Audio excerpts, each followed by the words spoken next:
Pigpapasalamat kan 24 anyos na si Jonathan na napukawan sa iyang kaisipan pag-abot sa iyang mga derechos bilang sarong hoben. Naging posible inihuli kan pagderibo na pig-atindiran niya kasudma para sa ika-13 taon kan Juvenile Justice Welfare Consciousness Week na pigkondusir sa Embarcadero de Legazpi sa Legazpi City. Sabi niya, bentahin nanggad ang may aram kaya saan maging mangmang. Kaya dain niya nanggad pinalampasan pagkakataon na maka-atender sa aktibidad. Plan din po bilang ako isang SK chairperson and isang registered social worker.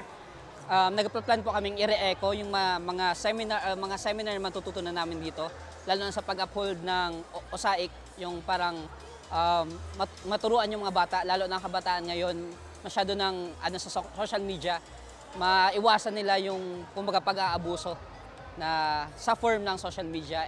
Nangenot sa selebrasyon ang Regional Juvenile Justice and Welfare Committee Bicol. Kasabay kan selebrasyon, nagkaigwaman in fun walk as in mob dance. Pigpartisiparan ini kan 150 jóvenes hali sa tulong pampublikong eskwelahan as in youth organizations sa syudad.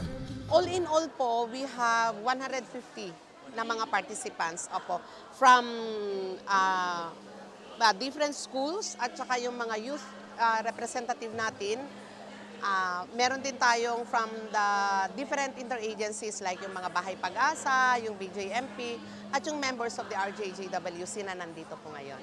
So ang estimate na nandito po ngayon ay 150 to 200 yung mga kasama po natin.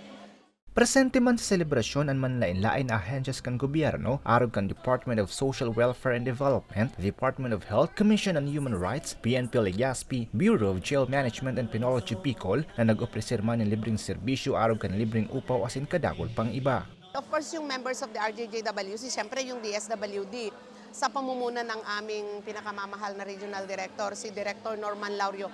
Kahit po wala po siya ngayon, pero yung buo yung suporta niya, nakita nyo naman yung full force yung DSWD na nandito po ngayon. So we have DSWD, we have Commission of Human Rights, si Director Arlene nandyan ngayon nagdi-discuss. We have Bureau of Jail Management and Penology, si Director nandito po PIA, DOH, PNP, at yung iba pang mga interagency, mga children and youth na nandito, schools na represented na nandito. Also we have with us yung ating mga Bahay Pag-asa po.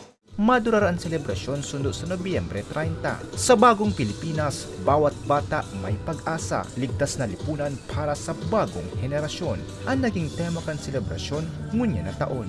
Para sa mga baretang tatak Bicol, Ariello Bea.